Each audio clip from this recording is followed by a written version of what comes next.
Dans la moiteur de Belém, au cœur de l'Amazonie, les délégués du COP30 foulent les quais élargis du port d'Outeiro, où 2 paquebots géants font office d'hôtels flottants. Le président brésilien Lula, costume bleu, main tendue, lance l'alerte. Des forces extrémistes fabriquent des fake news et condamnent les générations futures à un monde altéré. Il n'a pas nommé Donald Trump, mais tous ont compris. Le président américain, absent, est qualifié de menteur par les chefs d'État colombiens et chiliens. En septembre à l'ONU, Trump avait balayé le changement climatique d'un revers. La plus grande arnaque jamais perpétrée. Résultat, ni lui, ni Xi Jinping, ni Modi, ni Poutine ne foulent le sol brésilien. À peine une poignée de dirigeants parmi les 190 pays attendus. Sur scène, Keir Starmer, costume sombre, reconnaît la vérité crue.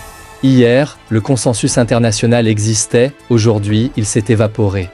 Pourtant, il jure que le Royaume-Uni reste all-in. Quelques heures plus tôt, Londres a torpillé l'espoir brésilien. Retrait du fonds de 125 milliards de dollars pour protéger les forêts tropicales. Lula visait 25 milliards publics. Le Royaume-Uni, co-architecte du projet, claque la porte au dernier moment. Lord Goldsmith, ex-ministre de l'Environnement, confie à la BBC « Les Brésiliens sont furieux ». Ironie.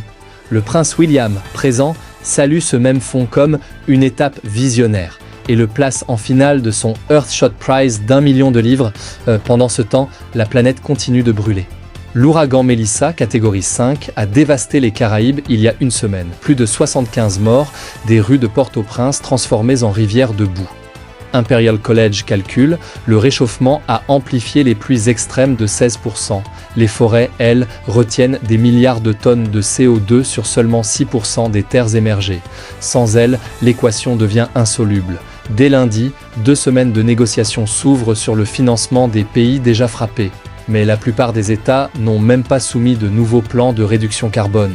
Les délégués savent, les discours ne suffisent plus. Lula répète que l'Amazonie n'est pas négociable. Starmer promet que Londres reviendra.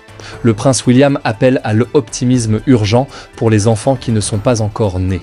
Dans les couloirs, on murmure que l'histoire jugera cette génération à l'aune de ses actes, pas de ses mots. Et vous, qu'en pensez-vous ? Dites-le en commentaire et si tu veux suivre les actualités économiques et politiques en quelques minutes par jour, abonne-toi à notre page et active la cloche notification.